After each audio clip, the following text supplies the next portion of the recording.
maintenant et à jamais. Quelqu'un me dit un bon Amen. Donc veuillez vous asseoir dans sa magnifique et sa merveilleuse présence. Merci, merci à tous. Nous bénissons vraiment Dieu pour cette formidable famille. Seigneur, merci pour ta grâce. Maintenant, nous allons partager un peu la parole de Dieu. Nous allons partager un peu la nourriture spirituelle de notre esprit. Inclinons nos têtes. Seigneur, notre Père et notre Dieu, nous te remercions. Merci pour ce jour merveilleux, ce jour formidable, ce jour de célébration, de reconnaissance aussi. Excellent Père de grâce, Père d'amour. Inspire les paroles de nos bouches et les pensées de nos cœurs. Je ne veux pas mettre les projecteurs sur moi parce que je n'existe même pas du tout, Père. Mais mets les projecteurs sur Jésus de Nazareth, le Christ. C'est lui qui a fait que nous soyons ici. C'est lui qui nous unit aujourd'hui, cet après-midi, ce matin plutôt. C'est Jésus seul. S'il n'y avait pas eu Jésus, nous ne serions pas là. Nous serions sûrement morts. La mort nous aurait emportés tous depuis longtemps. Tellement l'ange de la mort ne cessait de décimer. Mais Père, quand les temps ont été marqués, tu as eu compassion. Et tu as envoyé dans le monde Jésus de Nazareth, Fils de Dieu, pour sauver l'humanité tout entière dont nous faisons partie. Merci pour ta grâce merveilleuse. Merci pour les merveilles de ta grâce que tu nous enseignes depuis plusieurs semaines. À toi qui fais ces choses, nous sommes reconnaissants. À toi la louange, à toi l'honneur et la gloire, maintenant et à jamais. Merci, Père. Je voudrais pas nous laisser partir comme ça sans nous donner quand même la nourriture. Nous venons dans la maison de Dieu, nous devons toujours avoir un peu de nourriture, la nourriture spirituelle, la nourriture de l'esprit. Et aujourd'hui, le Seigneur m'a mis à cœur de simplement en quelques minutes rappeler. Nous avons vu toutes ces choses, ça fait 2 semaines que je n'ai pas été là. Nous allons prendre le temps de rappeler un peu ce qui a été dit pendant ces dernières semaines. Donc, nous allons juste vous faire un petit rappel. Oui, rappel. Le rappel numéro 1. Mon frère, ma soeur, nous avons dit, vraiment ça c'est un truc important à comprendre. La vie chrétienne, dis avec moi la vie chrétienne. La vie chrétienne commence toujours par la nouvelle naissance. Ce que je dis ce matin, c'est que nous sommes en train de parler de la conscience de Christ depuis plusieurs semaines maintenant. Nous parlons de la conscience de Christ. Nous avons dit plein de choses et je rappelle simplement. Parce que ne me dis pas, j'ai déjà entendu ça. Mon but, ce n'est pas que tu entendes. Mon but, c'est que tu entendes, tu écoutes et que tu sois capable de transmettre. Tu dois être capable de transmettre. Et aujourd'hui, beaucoup ne sont pas encore capables de transmettre. Voilà pourquoi je ne cesse de répéter les mêmes choses, parce qu'elles nous sont salutaires. Et c'est en répétant les mêmes choses qu'on va finir par devenir conscient de ces choses. La vie chrétienne commence avec la nouvelle naissance. La vie chrétienne ne commence pas avec la religion, surtout pas. Elle commence avec la nouvelle naissance. Nous avons expliqué que l'homme est un esprit qui possède une âme et il habite dans un corps. Et à la nouvelle naissance, que se passe-t-il? Lorsque quelqu'un a dit à Jésus de Nazareth, lorsque quelqu'un a fait la prière du salut, lorsque quelqu'un dit « Seigneur, je te reçois comme mon sauveur et mon Seigneur personnel, viens dans ma vie », c'est la prière qu'on fait simplement. Lorsque quelqu'un a fait cette prière, la parole de Dieu dit qu'il vient de naître de nouveau. Il vient de naître de Dieu. Ceux qui ont fait cette prière hier après-midi, vous êtes nés de nouveau. Autrement dit, vous êtes entrés dans le royaume. Jésus est venu pour ouvrir les portes du royaume. Et l'Esprit de Jésus maintenant touche nos cœurs pour nous faire entrer dans le royaume. Et on entre dans le royaume à travers la nouvelle naissance, à travers cette sainte prière. La Bible dit, celui qui croit dans son cœur et celui qui confesse de sa bouche, il sera sauvé. C'est aussi simple que ça.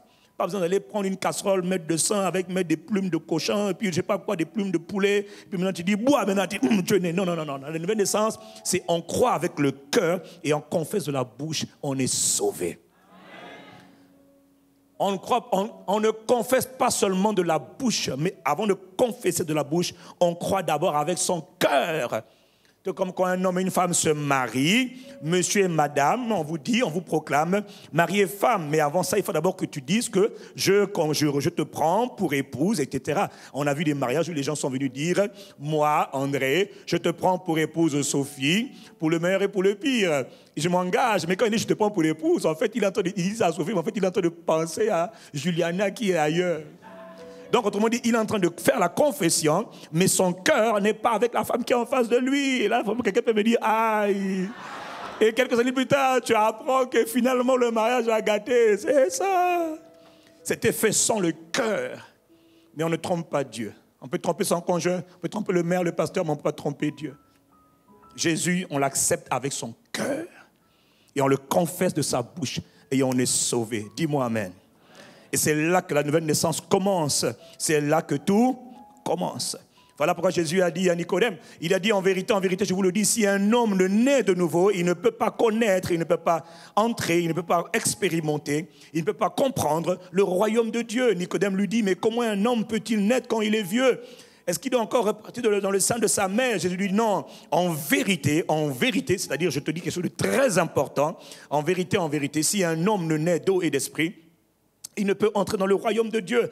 Autrement, il lui dit, la nouvelle naissance est une naissance spirituelle. Elle n'a rien à voir avec le corps dans lequel tu habites. Elle a à voir avec l'esprit, parce que l'homme est un esprit. À l'intérieur de ton corps, il y a un autre corps qu'on appelle le corps spirituel ou encore l'esprit. Et à la nouvelle naissance, c'est l'esprit qui est recréé, qui est changé par Dieu. C'est le premier miracle. Voilà pourquoi ne vis pas une vie sans connaître au moins la nouvelle naissance. Quelqu'un me dit amen. Parce que c'est là que tout commence. À la nouvelle naissance, le Père, Dieu le Père et le Fils viennent habiter au travers de Dieu, le Saint-Esprit. Il vient habiter à l'intérieur de toi. Ou dans ton esprit. Dieu vient habiter à l'intérieur de ton esprit. Quelqu'un me dit amen. Et ça, c'est une... Oh, mais quelqu'un me dit amen. Vous savez pourquoi? Parce que beaucoup de gens dehors qui n'ont pas encore connu, qui n'ont pas encore fait l'expérience de la nouvelle naissance. C'est comme s'il n'est jamais né finalement. Il vit sur la terre sans être jamais né. Mais le jour où tu nais de nouveau, c'est le plus beau jour de ta vie, parce que c'est le jour où enfin tu changes. Dieu vient habiter en toi. Maintenant, ta vie peut ressembler à quelque chose. Quelqu'un me dit amen. Et là, tu dois dire merci Seigneur. Très important. Rappel numéro 2. À la nouvelle naissance, que se passe-t-il? Nous avons dit, tu nais de nouveau, donc tu deviens une nouvelle création. Ton esprit est totalement recréé, tu deviens ce qu'on appelle une nouvelle création, ou bien encore un nouvel homme, ou bien encore un nouvel esprit. Il a dit dans 2 Corinthiens 5, 17, si quelqu'un est en Christ, il est une nouvelle création, il est un nouvel homme. Si quelqu'un est en Christ, si quelqu'un a reçu le Christ, il devient un nouvel homme, un nouvel esprit, une nouvelle création. Il parle de toi. Dis-moi amen. Les Moïse, les David, les Abraham n'ont jamais été une nouvelle création. Ils n'ont jamais été un nouvel esprit. Toi, Dieu te fait la grâce de devenir une nouvelle création. Et la nouvelle création, elle est supérieure à l'ancienne création. Celui qui est le plus petit, celui qui veut de naître de nouveau, du moment qu'il est né de Dieu, il est supérieur à David, il est supérieur à Abraham, il est supérieur à tous ceux qui sont passés avant que Jésus n'arrive. Quelqu'un me dit amen. Dis avec moi, je suis une nouvelle création. Je suis un nouvel homme, un nouvel esprit. Et rappel numéro 3, nous avons vu que le nouvel esprit qui naît, comme dans le monde naturel, ce nouvel esprit, il naît à l'état bébé, il naît à l'état d'enfant, il est encore enfant. Ce qui naît dans le monde naturel naît toujours enfant. Ce qui naît dans le monde spirituel aussi est enfant. La nouvelle création, le nouvel homme, le nouvel esprit que tu es lorsque tu as donné ta vie à Christ, rien n'a changé à l'extérieur. Mais à l'intérieur, il y a un nouvel esprit. Et celui-là, il est bébé. Et comme tous les bébés, il doit maintenant se nourrir dans le but de grandir et de mûrir. Il peut rester 50 ans sans jamais grandir. C'est une catastrophe parce qu'il n'a pas pris la parole de Dieu. Le corps se nourrit des aliments que tu vois, le lait, le pain, tout ce que tu veux. Ok, les végétaux. Mais l'esprit se nourrit d'un seul aliment qu'on appelle la parole de Dieu. Et nous avons dit que la particularité de ce nouvel esprit que tu es, c'est qu'il est de nature divine. Il est pur, il est saint. Il aime la sainteté. Le nouvel esprit que Dieu a mis en toi aime la sainteté, aime la pureté. Il est sans péché, il est de nature totalement divine.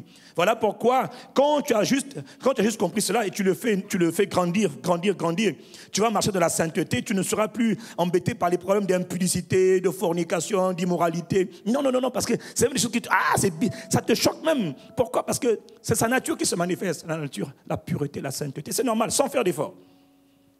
Quelqu'un me dit amen. Je vois que ton voisin n'a pas l'air très content, mais c'est la vérité quand même. Mais parce que pourquoi moi je tombe tout le temps? Parce que tu n'as pas grandi. Tu ne te nourris pas de la parole.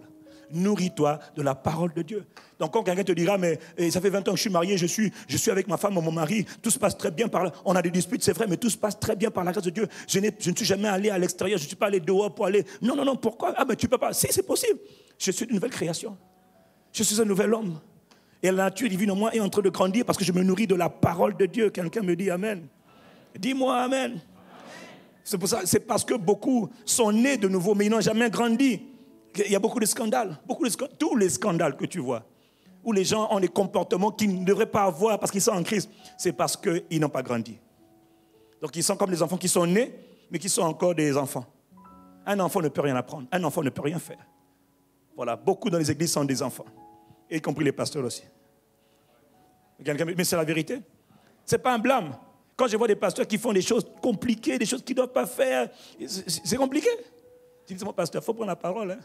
Non, mais je suis bishop, papa. Bishop, là, c'est un titre. Prends la parole. Mange. Parce que quand on mange, on grandit. Quand on mange, on grossit. Quand on mange, on prend du volume. Mange la parole. La raison pour laquelle tu es comme un spaghetti, même un moustique est plus lourd que toi. Parce que tu n'as pas mangé. Mange la parole. J'arrive pas à pardonner. Mange la parole, tu vas pardonner. J'arrive pas à aimer mes ennemis. Mange la parole, tu vas aimer tes ennemis. Oh. J'arrive pas à manger de la sainteté, Mais mange la parole. La sainteté, comment on fait? On mange la parole. Quelqu'un me dit amen. Il y a des choses qui deviennent juste évidentes quand tu manges la parole. Tu as quelqu'un qui dit, moi je suis trop mec. Mange, bois de l'huile. Je vais commencer à grossir. Ok, mais si c'est la graisse, tu vas grossir. Sans faire exprès. Quelqu'un me dit amen. Dis-moi, c'est possible. C'est possible, frère. C'est possible. Il dit dans 1 Jean 5, verset 18, quiconque est né de Dieu ne pêche point. Il ne vit pas dans le péché. Il est en train de parler de l'esprit. L'esprit ne peut pas pécher. Ton esprit né de nouveau là ne peut pas pécher. Quand tu pêches, ça vient d'où? De ton âme et de ton corps. Parce que le corps et l'âme n'ont pas changé. Tu as encore les mêmes désirs, les mêmes appétits, les mêmes envies, tu vois. Toujours un peu conspirateur, calomniateur. Ta langue là, est toujours en train de faire beaucoup de dégâts. Voilà. Mais ça, c'est parce que ton âme n'a pas encore été changée. L'âme doit être changée par la parole de Dieu. C'est le 4e rappel. Le nouvel esprit, le nouvel homme qui naît, nous avons vu, il doit grandir pour atteindre la maturité. Dans Romains 12, verset 12, il nous dit, ne vous conformez pas au siècle présent, mais soyez transformés par le renouvellement de votre intelligence, afin que vous discerniez quelle est la volonté de Dieu, ce qui est bon, ce qui est agréable et ce qui est parfait. Ne te conforme pas au siècle présent, au monde présent. Ne te conforme pas à ce que tu vois, mais prends la parole et la parole va te transformer, métamorphoser. Quoi? Ton système de pensée sera transformé, sera métamorphosé. Ton âme sera rééduquée. Comment? Par la parole de Dieu. Et c'est là maintenant que tu commences à devenir quelqu'un. C'est-à-dire maintenant que la nature divine en toi est en train de se manifester. Dis-moi amen. La nature divine en toi commence à se manifester. La paix commence à se manifester. Là où tu paniquais pour rien à l'époque, maintenant tu ne paniques plus. Là où tu avais peur de tout, maintenant tu es rempli de courage devant toutes les situations. Tu es rempli d'audace alors que tu étais un peureux hier. Est-ce que quelqu'un me suit? Pourquoi? C'est parce que tu es en train de grandir. La nature de Christ en toi commence à grandir. C'est le secret de la vie chrétienne. La transformation, elle est progressive. Dis-moi amen. Rappel numéro 5, nous avons vu qu'à la nouvelle naissance, le Père, Dieu, ne te place pas dans une religion. Non, Dieu te place dans ce qu'on appelle un corps. Et ce corps, il a un nom. On l'appelle le corps de Christ. C'est-à-dire l'Église. L'Ecclésia. Dieu te place dans un corps. Je dis que de la même manière qu'il y a des corps des pompiers, un corps ou encore une communauté ou encore une assemblée. Dieu te prend et il te place. Quand tu as dit oui à Jésus, instantanément, dans ton esprit, tu es placé dans un corps. Autrement dit, s'il y avait des corps de sages-femmes, des corps de pompiers, des corps de militaires, des corps, etc., les corps des infirmiers, des médecins, il y a un autre corps qui est un corps, mais pas sur la terre, mais qui est un corps le plus prestigieux, pas de la terre, mais de tout l'univers. On l'appelle le corps de Christ. Et Dieu te prend, il te met dans le corps. Et dans le corps, là, il y a des avantages, il y a des droits, il y a des privilèges, il y a des faveurs, des grâces extraordinaires pour tous ceux qui sont dans le corps. Mais tant que tu n'es pas conscient de ça, tu ne bénéficies rien. C'est comme si on te prend, on te met dans la famille royale, roi du Maroc. Tu deviens enfant du roi du Maroc, mais toi, tu es seulement Toto. Tu ne connais rien. Mais même si on te dit, prends la voiture, prends le gars du corps, prends l'argent, c'est trop pour moi. Voilà, Toto. Tu as tout, mais tu n'as rien. Roi, prince un tel, gaïtéo. Moi, laissez-moi, voilà. C'est le comportement de beaucoup de chrétiens. Et le roi il dit, mais enfin, mais tu fais exprès ou quoi? Il dit, non, mais je ne veux pas. Voilà. Et pourtant, le sang de Jésus a été versé pour que tu aies tout, mais tu n'as encore rien. Pourquoi? Tu n'es pas conscient. Est-ce qu'on peut continuer? Dieu te prend, Dieu te place dans ce qu'on appelle un corps. Dis-moi un corps. Dis-moi la communauté. L'assemblée. Cette assemblée, on l'appelle l'assemblée de Christ. Le corps de Christ, la communauté de Christ. Donc mon frère, l'église n'est pas une communauté ou une assemblée constituée de paumés, des gens qui ont échoué dans la vie, des gens qui sont des religieux. C'est faux. C'est ce que Satan nous a fait croire depuis tellement longtemps par la religion. Mon Dieu, la religion a fait des dégâts. Tous, nous venons d'une manière ou d'une autre d'un système religieux. Et le système religieux, tu vois...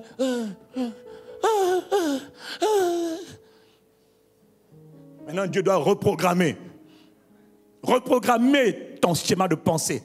Parce que tant qu'on n'a pas changé ton système de pensée, on ne peut pas changer ta vie. Est-ce que quelqu'un me suit? Tant qu'on ne reprogramme pas le système de pensée, on ne peut pas. L'homme est ses pensées. Tu es selon les pensées de ton âme. Voilà pourquoi Dieu me dit de bombarder la parole. Tu dois comprendre que tu n'es pas quelqu'un de normal, que tu es quelqu'un d'extraordinaire, que tu es un être divin. Dis-moi Amen. L'Église n'est pas un corps constitué de religieux. L'Église est un corps constitué, est une assemblée constituée d'un type de personnes qu'on appelle les nouveaux hommes, la nouvelle création, ou encore les dieux. Ou encore les dieux. Les dieux. Les dieux. Oui, c'est ça. 1 Jean 5, verset 1, il est écrit, quiconque croit que Jésus est le Christ est né de Dieu. Mais à ceux qui l'ont reçu, à ceux qui ont cru en son nom, la parole, elle a donné le pouvoir de devenir enfants de Dieu. Lesquels sont nés, ni du sang, ça veut dire que ça n'a plus aucun rapport avec ta filiation paternelle ou maternelle ou familiale. Mais ils sont nés maintenant de Dieu. C'est une naissance qui vient de l'esprit. Tout vient de l'esprit. Ils sont nés de Dieu. Quiconque croit que Jésus est le Christ, quiconque, quelle que soit sa taille, son âge, son poids, sa race, son continent, son origine, dès l'instant où il croit que Jésus est né, Jésus plutôt est le Christ, Dieu dit, il est né de Dieu. Ce qui naît d'un chien est un chien, ce qui naît d'un chat est un chat, d'un éléphant est un éléphant. Ce qui naît d'un être humain est un être humain. Ce qui naît de Dieu est un Dieu. Un point, un trait. Voilà pourquoi il est écrit, j'ai dit à votre sujet, n'est-il pas écrit, vous êtes des dieux et vous êtes tous des fils du Très-Haut. Mais comme vous ne voulez pas le croire, alors vous allez mourir comme des êtres humains normaux. Tu n'es pas fait pour être normal. En toi, il n'y a rien de normal. Dis-moi Amen. Je m'efforce de te bombarder les mêmes choses afin que tu deviennes conscient. Je vais répéter, tu dis, pasteur, j'en ai marre, j'ai déjà entendu. Pas encore. Tant que tu ne manifestes pas la divinité, je vais te saouler. Tu dois commencer à manifester la divinité qui est en toi. Quelqu'un me dit Amen. Ok, l'autre dit, moi j'ai pas envie, tant pis. Moi j'ai envie, je veux la manifester. La création, le Congo, le monde, la terre entière attend avec un ardent désir la manifestation de Dieu. Pas des chrétiens paumés, camés, fatigués. Ça c'est quoi? Jamais. La création soupire et dit, ah, mais où ils sont? Elle cherche qui? Elle cherche les messies, elle cherche les libérateurs, elle cherche les sauveurs, elle cherche des Christ sur la terre. Et toi tu veux dire, non, moi c'est moi un chrétien. Ah, ça m'a suffi, hein? Pas moi, pas mon frère aussi. En tout cas, si tu veux devenir seulement un lampion paumé, il ne faut pas venir ici. Ici, tu vas t'ennuyer. Parce qu'ici, on va te bombarder de la parole de Dieu. Quelqu'un me dit Amen. Insultez-moi, ça ne changera rien du tout. M'en moque. Ne me fait rien du tout. Comme disait quelqu'un, anti-balle, même pas mal. Voilà. Sans faire exprès, je suis inébranlable. Je ne fais même pas exprès en plus. Le pire, c'est que je ne fais même pas exprès. Comment voulez-vous que je sois... moi, je ne suis pas intimidable. Je ne sens rien. Tout ce que je sens, c'est ma divinité. Tout ce qui m'importe, c'est de manifester ma divinité. Jésus, ils l'ont accusé de tous les maux. Satan, machin, voleur, escroc. Tout, il n'y a pas de problème. Lui, il faisait qu'accomplir le travail du Père. Mon Père agit, moi aussi j'agis. Mon Père agit, moi j'agis. Dis-moi Amen. Donc Dieu te place, la première chose c'est que Dieu te place, on a vu, dans un corps, le corps de Christ. Et être placé dans le corps de Christ, c'est être caché dans le corps de Christ. Si on te dit, on place ta jambe, on place le foie, on place les intestins dans ton corps, mais tu les vois, c'est dans ton corps. Quand tu es placé en Christ, tu es caché en Christ. Quand le diable te cherche, il ne te trouve pas. Quand il te trouve, c'est parce que tu n'es pas conscient qu'il ne doit pas te trouver. Il faut comprendre dans le monde de l'esprit, tant que tu n'es pas conscient de quelque chose, tu vas subir l'ignorance. Mon peuple est détruit par son manque de connaissance, par son ignorance. Est-ce que quelqu'un me suit? Être placé en Christ, c'est être caché en Christ. C'est être reposé, s'appuyer, compter sur Christ. Quand tu montes dans un avion à destination de la France ou à destination de Pointe-Noire ou de quelque part, ce n'est plus ta vitesse, ce n'est plus ta force, ce n'est même pas ta hauteur. Tu ne peux pas t'élever au niveau de l'avion. Mais tant que tu es dans l'avion, tu peux t'élever parce que l'avion s'élève. Quand tu es en Christ, si Christ est en haut, tu es en haut. Ah, si Christ domine sans faire exprès, tu domines. Si Christ règne, toi tu règnes. Si Christ brille, tu brilles. Si Christ est vainqueur, tu es vainqueur. Oh! Il faut accepter, il faut être conscient de ça. Dis-moi, j'accepte ça. C'est ça. Quand tu montes dans l'avion, ta vie ne t'appartient plus. Hein? Même si tu as un beau costard, tu as tes beaux sacs, là, ça ne veut rien dire, maman. Si l'avion se crache, tu craches avec le...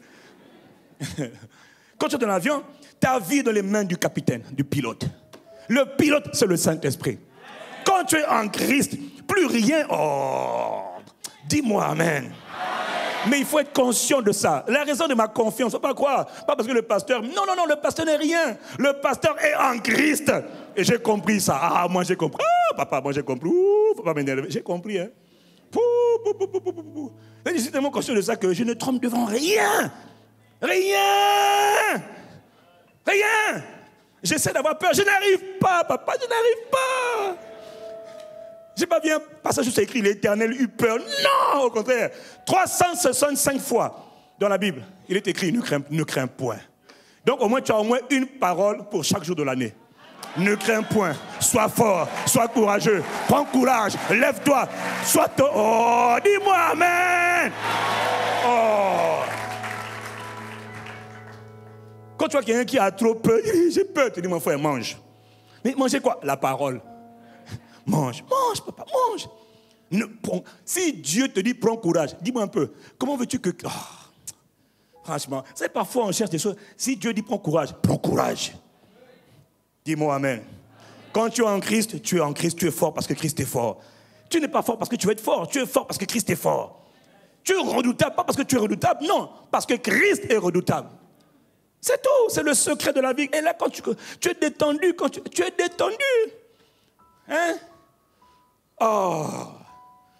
Tu te dis, un agent des ténèbres, un agent du diable, un sorcier, ou mal. Tu te dis, dans 3 jours, tu vas mourir. Tu te dis, hey, au nom de Jésus, Ah. Moi, là, je peux te gifler. Non, moi, je vais te gifler. C'est pour te réveiller un peu. Psh. Pasteur! Non, pas c'est pour te réveiller. Comment tu fais pour avoir peur? S'il y en a un qui doit avoir peur, c'est pas toi. Celui qui est en face, c'est pas toi. Ah. Est-ce qu'on peut continuer? Vraiment. Rappel numéro 6, nous avons vu. Une fois que tu es placé en Christ, dis avec moi, je suis placé en Christ. Dis, je suis positionné en Christ. Mais c'est pas tout. La deuxième étape consiste à demeurer. Donne-moi le bocal. Elle consiste à demeurer. Jésus dit aux apôtres, aux disciples plutôt qui avaient cru en lui. Je vous donne, je vais rapidement. Jean 8, verset 31. Jésus dit aux Juifs qui avaient cru en lui. Il leur a dit, si vous demeurez dans ma... Je ne vous entends pas. Si vous demeurez dans ma... Vous êtes vraiment mes... Vous connaîtrez la vérité. Et la vérité va vous rendre libre. Est-ce que tu es libre? Libre de l'endettement, libre de la pauvreté, libre de la bassesse, libre de la médiocrité, libre de la maladie, libre des oppressions sataniques. Il y a des gens avec qui Satan continue de jouer. Il t'oppresse, tu ne dors pas, il t'oppresse. Comment tu fais? Il faut... C'est parce que tu ne demeures pas encore. Tu dis, Seigneur, je dois demeurer dans ta parole. Demeurer en Christ. Quelqu'un me dit Amen. Si vous demeurez... Il parle aux gens qui ont cru. Donc aux gens qui sont nés de nouveau.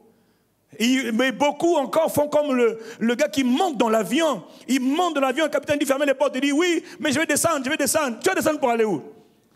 Non, je n'aime pas l'avion. Quel avion?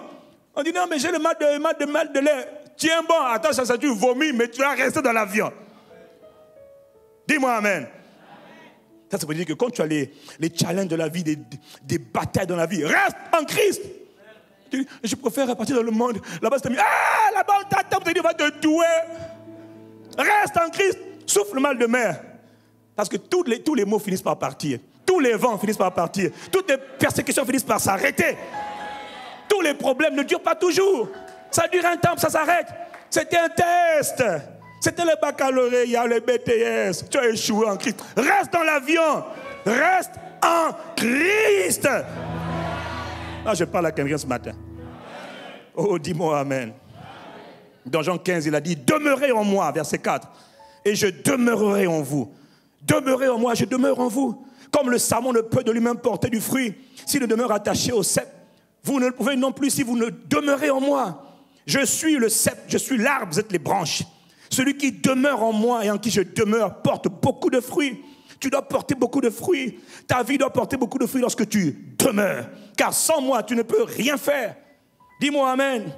Si vous demeurez en moi et que mes paroles demeurent en vous, demandez ce que vous voudrez et cela vous sera accordé. Mais pour ça, il faut demeurer en moi et il faut laisser mes paroles demeurer en vous. Tu vois, c'est ça. Tu vois, regarde. Voilà l'éponge. Ça, c'est moi. Ça, c'est toi aussi. Dans quelques temps. Tu vois, sans faire exprès, regarde. Tu demeures tellement. L'eau, c'est la présence du Saint-Esprit. L'eau, c'est la présence de Dieu. Dis-moi amen.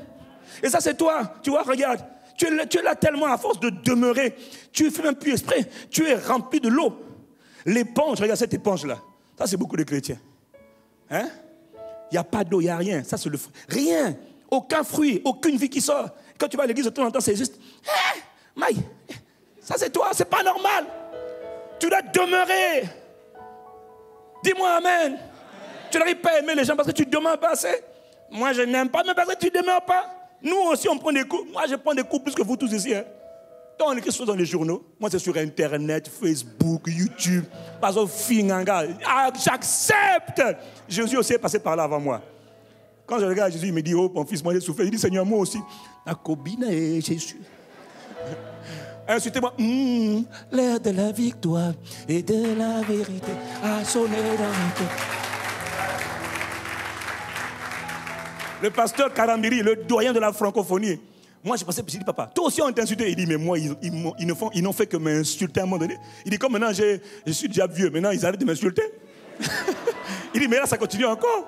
Et il dit, à un moment donné, on disait, les démons de Karambiri. Les démons de Karambiri. Ah, il dit, même toi qui avais toute l'onction, la grâce, l'humilité. Il dit, oh, mon fils, il m'a insulté. Il dit, oh, ben moi, je suis heureux alors. Insultez-moi, je suis content. Inventez des histoires, je suis heureux. Dis-moi amen. Mais tout ce que moi je fais, c'est que je demeure. À force de demeurer, mais il y a un fruit qu'on appelle la paix. Quand tu es en Christ, il y a un fruit qu'on appelle la paix. Ce n'est pas la paix qui dépend des circonstances. C'est la paix qui vient de ce que tu demeures. Il est le Dieu de paix. Quand tu demeures dans le Dieu de paix, sa paix, regarde. Toi, tu n'es pas en paix parce que tu ne demeures pas dans la paix. La paix, c'est Dieu. La paix, c'est lui. Toi, tu es demeuré hors de la paix. Et là-bas, tu n'auras pas la paix. Fais comme cette éponge, papa. Demeure, papa. Demeure. La paix, la joie. Tu vois, regarde. L'eau est, l'éponge que je suis est remplie de la nature de l'eau. Sans faire exprès. Donc, ce coup de ma vie, c'est la paix, c'est la joie. La joie de Jésus à tout le monde. Ah, la joie, papa, c'est la joie, la paix, l'amour, la bonté, la sagesse. Tu vois, la sagesse. Dieu est sage, je suis sage. Là où tout le monde est toto, moi je suis intelligent. Tu es intelligent quand tu demeures. Hey, en Dieu, il y a la force. À force de demeurer, sans faire exprès, papa, tu te sens fort, parce que la force est en toi, regarde. Elle est là, c'est l'eau qui coule, c'est l'eau de la force. Tu es brave, tu es un courageux. Moi, personnellement, je vous avoue une chose, vous me connaissez un peu, je ne suis pas quelqu'un de peureux. Quand je vois la peur, ça y est, la peur, je dis quoi? Toi, peur, tu me fais peur, ma côte rassonne, candidu, boko, chondo, koutara,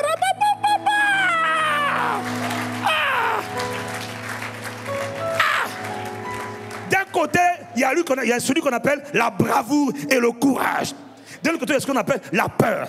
Comment veux-tu que la peur rentre dans le courage? C'est inconcevable, c'est incompatible. Peur, dégage. Mais ça, c'est parce que je demeure. Le secret de la vie chrétienne, c'est de demeurer en Christ. Pas juste être placé, demeure. Tu n'en peux plus, demeure seulement. Tu pourras supporter. Quel que soit le mal qu'on t'a fait, demeure. Dis-moi amen. Dis-moi, je demeure en lui. Demeure, papa, c'est le secret de la vie. Il y en a qui transpirent, je n'arrive pas. Demeure, tais-toi, puis demeure. Voilà. Oh, pasteur, vous ne me comprenez pas? Si, je te comprends. Vous m'avez coupé. Je t'ai coupé parce que tu ne m'écoutes pas. Demeure seulement. Parce que je n'en peux plus. Demeure. Satan me fatigue. Demeure dans la parole. Il va partir. Dis-moi amen. Non, mais enfin, voyons. C'est pas possible. C'est quoi ce désordre-là? Oh, tu as déjà vu des gens qui sont braves à avoir peur. Mais la nature de Dieu, c'est la... Oh, Korasabata. Est-ce qu'on peut continuer? Je vais dire, il faut que j'aille vite. Vous provoquez mon onction là. C'est lorsque tu demeures que tu deviens un disciple et non pas un simple croyant. Lorsque tu demeures que tu es libéré. Libéré de tout. S'il y a quelque chose duquel tu ne te sens pas encore libéré, demeure seulement. Demeure. Quelle que soit la chose dont tu veux te libérer, ça va partir. Demeure en Christ. Dis-moi amen. C'est quand tu demeures que tes prières sont exaucées facilement. Tu n'as pas à dire, oh pitié Seigneur. Non, demeure seulement. Parce que quand tu demeures, tu sais quoi? Quand tu demeures, si l'eau a un langage, à force d'être imbibée d'eau, regarde, l'éponge commence à prendre le langage de l'eau. Donc je commence à parler comme Dieu parle. Je parle comme Dieu parle. Je pense comme Dieu pense. Tu sais pourquoi? Je demeure tellement dans sa présence. Tout ce que je dis, c'est Dieu qui parle. Et quand Dieu parle, quand je suis en accord avec ce que Dieu dit, sans faire d'effort, je suis exaucé automatiquement. Dis-moi amen. C'est le secret, papa. C'est le secret. Oh, dis-moi amen. De quoi as-tu besoin? La richesse? Demeure. Dieu veut que tu sois riche, demeure seulement. L'abondance? Demeure. Quel que soit ce que tu veux, le secret se trouve dans le fait de demeurer. Dis-moi amen. 7e rappel. Le problème, c'est que nous ne sommes pas. Voilà pourquoi l'apôtre Paul ne cesse de nous interpeller sur la prise de conscience. Nous l'avons déjà vu, je le dis encore, 1 Corinthiens 3, verset 16. Dieu est venu habiter en toi. Mais est-ce que tu es conscient? Il dit, tu dois demeurer.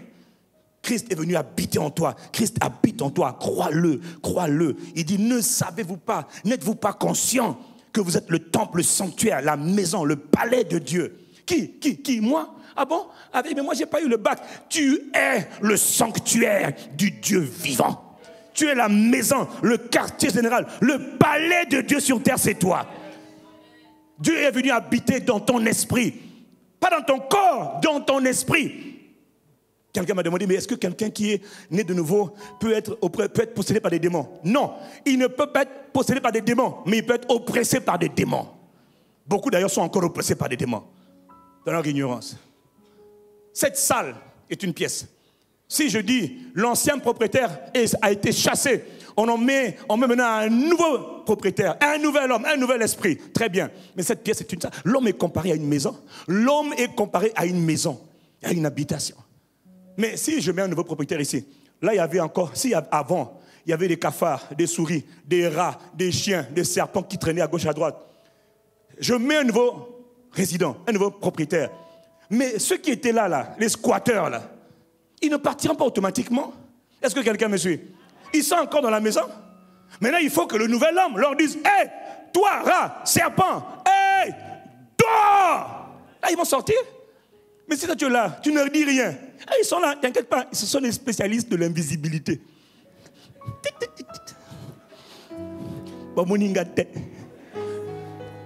Ce sont les spécialistes de l'intrigue. Est-ce que quelqu'un me suit? Donc il y a beaucoup de choses que tu subis aujourd'hui parce qu'ils ne sont pas encore sortis. T'inquiète pas, demeure. À force de demeurer, tu commences à faire des muscles. Toi-même, dans ta chambre, dans ta maison, tu peux dire, « Hey, toi là qui oppresse ma vie, dehors !» Ils vont sortir. Mais c'est parce que tu es encore ignorant. Et quand tu vois que tu as du mal à faire tout seul, alors tu appelles des renforts. Et là, on prie comme on fait tous les jours. On les met dehors les uns à la suite des autres. Ils n'ont rien à dire, ils dégagent. Quelqu'un me dit Amen. Mais ça, on est fort parce qu'on demeure. Sois conscient que tu es le temple de Dieu. Dis-moi, je suis le palais de Dieu. Je suis le temple de Dieu. Il faut comprendre ça, il faut accepter ça. Le problème des croyants, c'est que 80% des chrétiens n'acceptent pas ça. Ils n'acceptent pas. Rappel numéro 8, on a vu que Christ en toi, c'est le plus grand de tous les mystères qui avaient été jamais révélés à l'humanité. Il y avait un secret que Dieu gardait, non pas dans les grottes, non pas dans les livres, mais en Dieu lui-même. Quel était le secret? Dieu viendrait habiter à l'intérieur des êtres humains. Il n'irait plus à Jérusalem, il n'irait plus en Samarie, puis dans les grottes. Dieu viendrait maintenant se manifester, d'abord habiter et se manifester à travers sa création raffinée qu'on appelle l'être humain. Dans quelle partie de Dieu, de l'homme, Dieu viendrait? Dans l'esprit de l'homme. Dis-moi Amen. Et voilà pourquoi il nous dit, dans Colossiens 1, verset 25, je ne vais pas le relire, il dit il y avait un mystère qui était caché depuis toute éternité, qui maintenant, vous pouvez l'afficher, qui maintenant a été révélé, qui a été révélé aux saints, à ceux qui appartiennent à Dieu. Ce mystère a enfin été dévoilé. Et ce mystère, c'est Christ en vous, l'espérance de la gloire, l'assurance de la gloire. Le Dieu de gloire est venu habiter dans un corps. Le Dieu de gloire est venu habiter à l'intérieur d'un être humain. Qui? Le Dieu de gloire, le Dieu créateur. Et qui est ce Christ qui est venu habiter à l'intérieur? Il dit, c'était le secret gardé de toute éternité, de tout temps, mais qui a maintenant été révélé. Il a révélé à l'Église n'est toujours pas consciente. Satan a fait un gros travail pour nous aveugler. Et ce travail est saboté au nom de Jésus maintenant. Le voile est arraché au nom de Jésus maintenant. Quelqu'un me dit Amen. Mais qui est ce Christ? On l'a déjà lu et on va le relire encore. Colossiens 1, verset 15. En parlant de Christ, le Saint-Esprit révèle, il est l'image du Dieu invisible, le premier-né de toute la création. Verset 16. Car en lui, c'est-à-dire dans le Christ, ont été créées toutes les choses qui sont dans les, c'est-à-dire dans l'uni, les visibles. Ce qu'on peut voir à l'œil nu, les invisibles, ce que tu ne peux pas voir à l'œil nu. Il y a plus de choses que tu ne peux pas voir à l'œil nu que des choses que tu peux voir à l'œil nu. Les visibles, les invisibles, les trônes, les dignités, les dominations, les autorités. Il nous cite des multitudes de catégories d'êtres spirituels. L'homme est un être spirituel, mais l'homme n'est pas le seul être spirituel qui existe. Il y a des trônes, des dignités, des dominations, des autorités. Tout a été créé par lui. Et pour lui, il est avant toute chose, et toute chose subsiste par lui. C'est-à-dire, tout l'univers est maintenu en vie par lui. Par qui? Christ. Dis avec moi, Christ. Car en lui, verset 16, ont été créées toutes les choses qui sont dans les cieux et sur la terre. Et hier soir, le Seigneur me disait, fais une pause. Montre-leur ce qui est dans les cieux. Ce qu'ils n'arrivent même pas à imaginer, n'arrivent même pas à comprendre. Est-ce que tu comprends? Nous sommes sur la terre. Il dit dans les cieux, sur la terre. Mais je me focalisais sur la partie dans les cieux. Qui a créé les cieux? C'est Christ. Tout a été créé par lui et pour... Donne-moi, s'il te plaît, d'abord l'image de la terre. Parce que nous sommes les terriens.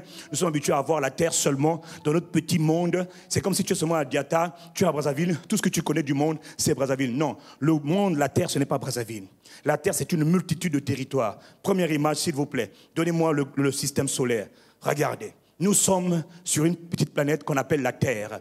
Quand tu pars de la gauche vers la droite, à gauche, tu as ce qu'on appelle le Soleil. Le Soleil est une immense étoile. Le Soleil est une étoile. Et la Terre que tu vois, qui est la troisième planète, c'est là où toi et moi nous sommes. Nous tournons autour du Soleil à une vitesse de 108 000 km par heure. Au bout de 365 jours, nous avons fait le tour complet autour du Soleil. C'est ce qu'on appelle la révolution. C'est là qu'on change maintenant d'année.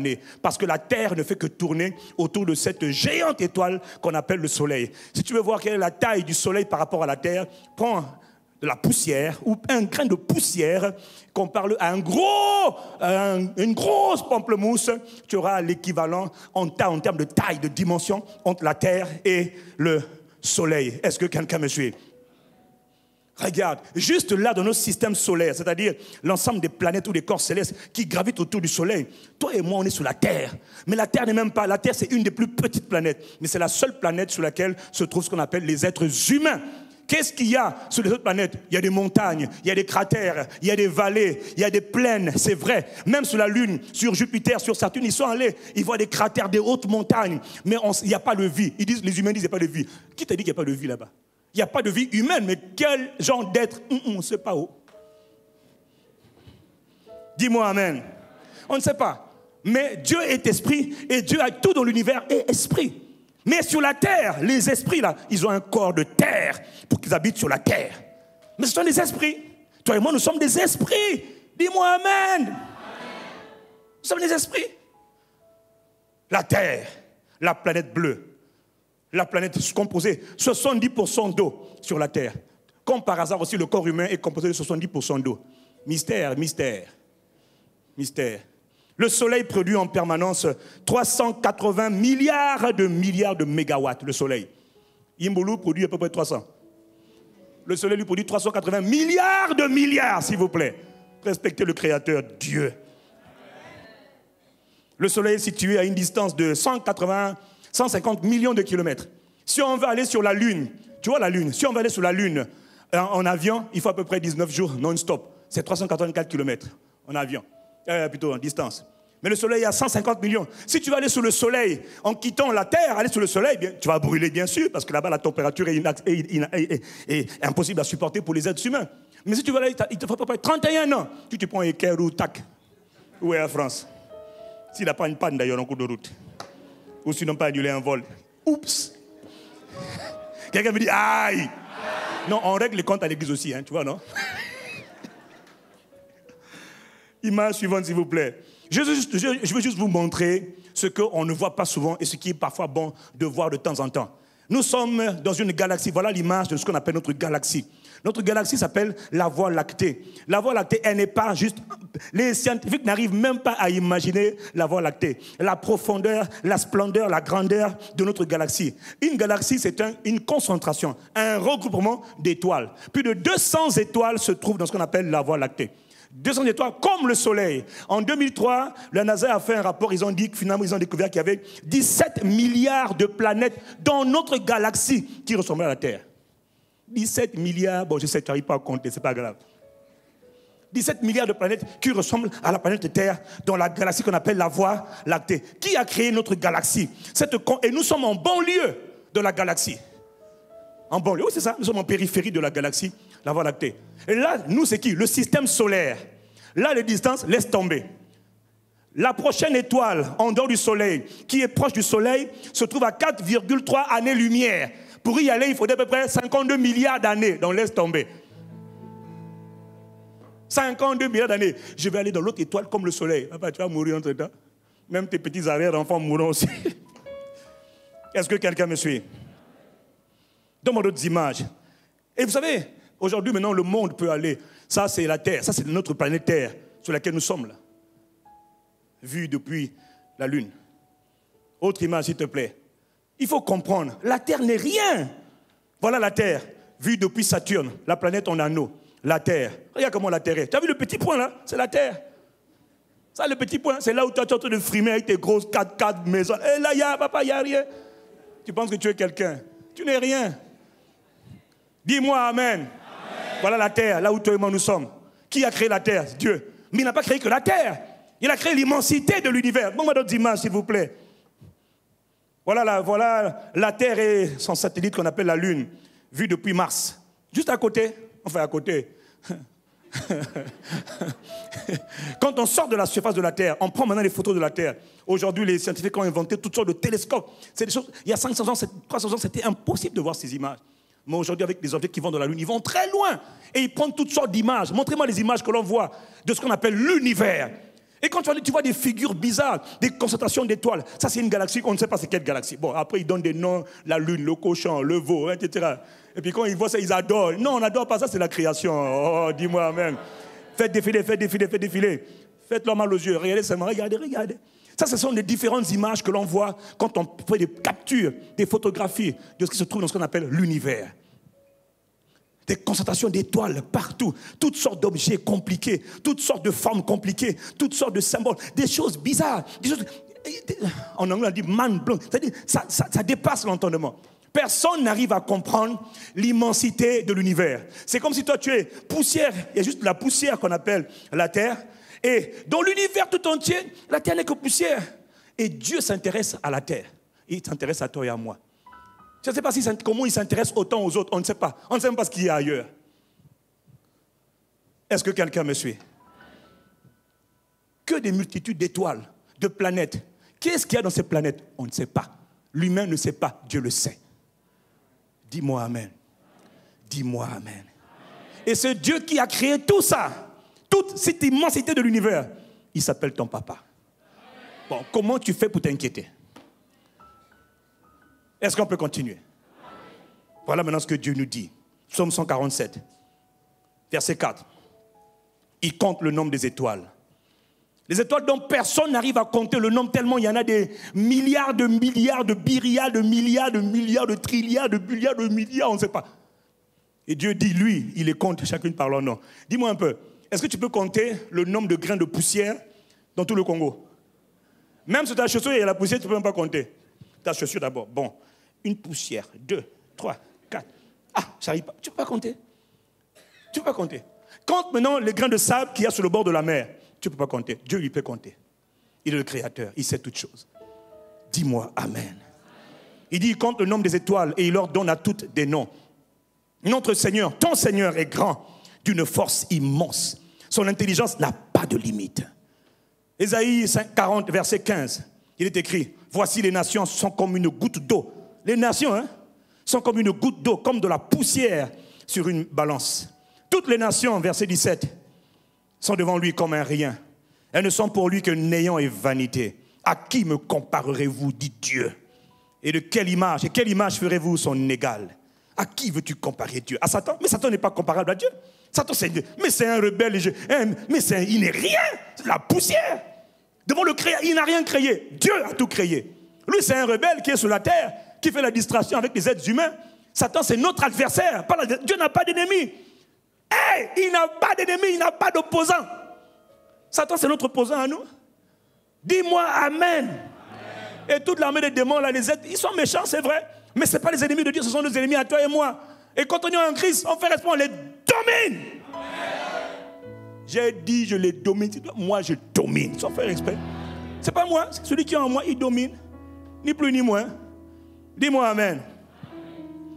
À qui voulez-vous comparer Dieu? Quelle image ferez-vous son égal? C'est lui qui est assis au-dessus du cercle de la terre. Et ceux qui l'habitent sont comme des sauterelles. Il étend les cieux comme une étoffe légère. Tu as entendu? Il étend l'univers. Il le déploie comme une tente pour en faire sa demeure. Regarde. Il dit, quand il voit l'univers, toute l'immensité, l'infinité de l'Égypte, Dieu dit, je l'étends comme une étoffe. Comme quand tu signes, quand tu tends les vêtements dans le linge dehors. C'est ce que Dieu fait. Et là, il vient de déployer l'univers. Il peut créer autant d'univers qu'il veut. Comment il fait ça là? Son intelligence n'a pas de limite. On ne peut pas sonder son intelligence. Il est puissant par sa force. Verset 23, c'est lui qui réduit les princes au néant et qui fait des juges de la terre une vanité. À qui me comparerez-vous pour que je lui ressemble, dit le Saint? Levez vos yeux en haut. Voilà, lève les yeux. Il te demande maintenant, regarde tout ce qu'on a vu là. Regardez, qui a créé ces choses? Qui fait marcher en ordre leur armée? Il les appelle toutes par leur nom, par son grand pouvoir et par sa force puissante.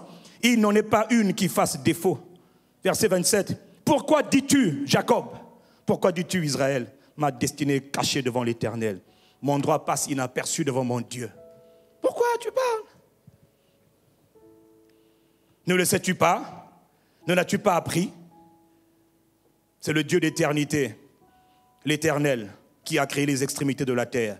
Il ne se fatigue point, il ne se lasse point. On ne peut sonder son intelligence. Qui? Le Dieu d'éternité. Les Hébreux l'appelaient El Olam, le Dieu d'éternité, parce qu'il est vie et il règne et domine d'éternité en éternité. Quelqu'un me dit Amen. Psaume 45, verset 5. Que dit-il? Il dit, je suis l'Éternel et il n'y en a point d'autre. J'aime quand Dieu parle. Je suis l'Éternel et il n'y en a point d'autre. Or, moi, il n'y a point de Dieu. Je t'ai saint avant que tu me connusses. C'est afin qu'on sache que du soleil levant jusqu'au soleil couchant, que hors de moi, il n'y a point de Dieu. Je suis l'Éternel et il n'en a point d'autre. J'aime ça. Je forme la lumière, je crée les ténèbres. Je donne la prospérité. Je donne quoi? Je donne quoi? En même temps, manière de parler, elle est tellement timide, tu ne peux pas la recevoir. Je donne la prospérité, je crée l'adversité. Moi, l'Éternel, je fais toutes ces choses.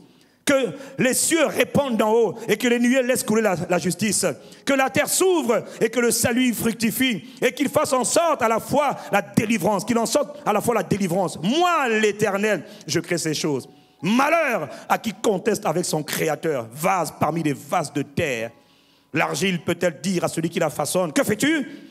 Et ton œuvre, il n'a point de main. Malheur à celui qui dit à son père, pourquoi m'as-tu engendré? Et à sa mère, pourquoi m'as-tu enfanté? Ainsi parle l'Éternel, le Saint d'Israël et son Créateur.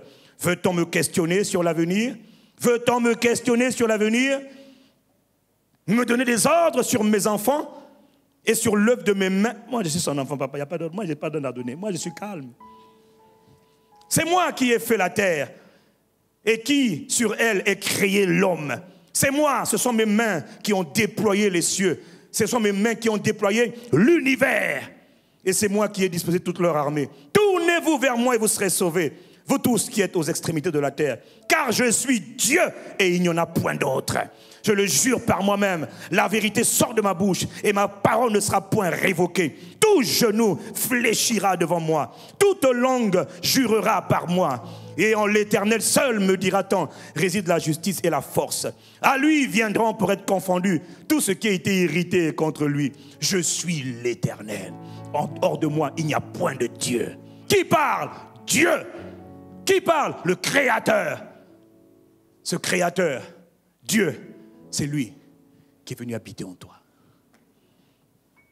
C'est lui qui est venu habiter à l'intérieur de toi. Bon, maintenant dis-moi qui tu es. Qui es-tu? Est-ce que tu es conscient de qui tu es? Est-ce que tu es conscient de qui tu es? Le Créateur de l'immensité, de l'immensité, de l'immensité, de l'infinité de l'univers. Car en lui ont été créées toutes les choses, visibles et invisibles, les trônes, les pouvoirs, les dignités, les principautés, toutes les catégories d'êtres spirituels. Tout a été créé par lui et pour lui. Qui? Christ. Et ce Christ est venu habiter en toi. Bon, explique-moi, quelle est ta vie maintenant? Christ est venu habiter en toi. Ah, Seigneur. Comment, ta tête n'arrive même pas à comprendre ça. Assieds-toi et réfléchis. Celui qui a fait tout dans l'univers et sur la terre vient habiter en toi. Comment ta vie peut être ce qu'elle est? Il ne faut pas dire amen trop tôt, il faut réfléchir. Le Créateur, Christ. Quelqu'un me dit Christ. Et tu penses que c'est une religion? Quelle religion? Il est le roi de gloire. Il est le roi de la gloire. Il est le roi de tout l'univers. Et sa parole est puissante. Il est venu habiter en toi. Donc toi, il fait de toi un roi et il fait de tes paroles des paroles puissantes, mais tu n'es pas conscient. Le problème de l'Église, c'est tellement trop beau pour être vrai, mais justement, c'est la vérité. Et Satan nous fait croire que c'est inconcevable, parce qu'il sait que le jour où tu deviens conscient de ça, tu es une menace terrible pour le royaume des ténèbres. Non, mon ami, sur la terre, nous ne sommes pas seuls. Nous ne sommes pas seuls. Mais qu'est-ce qu'il y a dans les autres planètes, dans l'immensité de l'univers? On ne sait pas. Il y a sûrement des catégories d'êtres spirituels. Qu'importe, celui qui a créé tout, il habite en moi. Et c'est mon Père, et il habite en moi. C'est mon Père, c'est mon époux, et c'est mon ami. Mais enfin, réveille-toi. Réveille-toi. Il est ton Père, ton époux et ton ami par le Saint-Esprit. De quoi tu as peur? Incline la tête avec moi. Frère, réfléchis. Dis avec moi, Seigneur, je te rends grâce. Je te rends grâce. Je ne peux pas expliquer ta grandeur. Je ne peux pas raconter ta splendeur. Seigneur, je m'humilie. Seigneur, je m'humilie. Majesté, majesté, je m'humilie. Je te reconnais, mon Père, mon Seigneur et mon souverain. Je te rends grâce, je te célèbre. Je ne comprends pas tout, mais j'accepte ta parole. Je deviens conscient que le Dieu de gloire, le Créateur de tout l'univers, est venu habiter en moi. Oh, mystère des mystères qui a enfin été révélé. Christ est en moi. Je suis le temple de Christ, le palais de Dieu, le quartier général de Dieu, l'habitation, la maison où Dieu habite, c'est moi. Je te rends grâce, Père, de ce que par ta grâce, tu me rends conscient, tu me fais accepter cette vérité, ô combien profonde. Le Dieu qui a créé l'univers, le souverain suprême de l'univers, est venu habiter en moi. Quelle grâce, quel mystère, quelle merveille. Père, aide-moi à comprendre, à accepter et à manifester ces profondes vérités. À partir d'aujourd'hui, je refuse de chercher à être comme tout le monde. Je ne suis pas tout le monde. Je ne suis pas normal. Je suis un être divin sous une forme humaine. Je suis la nouvelle création. Je suis un nouvel homme. Je suis un nouvel esprit en Christ. Je fais partie du corps de Christ. Seigneur, fais-moi grâce afin que mon cœur comprenne et accepte ces vérités profondes. Mon Père, toi qui as fait toutes ces choses extraordinaires, tu viens habiter en moi, un simple humain, mystère des mystères. Et tout cela parce que tu m'as aimé, parce que tu m'aimes, parce que tu m'as toujours aimé. Dans ton amour, tu m'as créé. Père, je te loue, je t'adore, je t'exalte, je te célèbre, je te remercie. Les mots ne suffiront pas, mais merci, merci. Toi seul est digne de recevoir louange, honneur et gloire. Toi seul est digne, créateur de l'univers.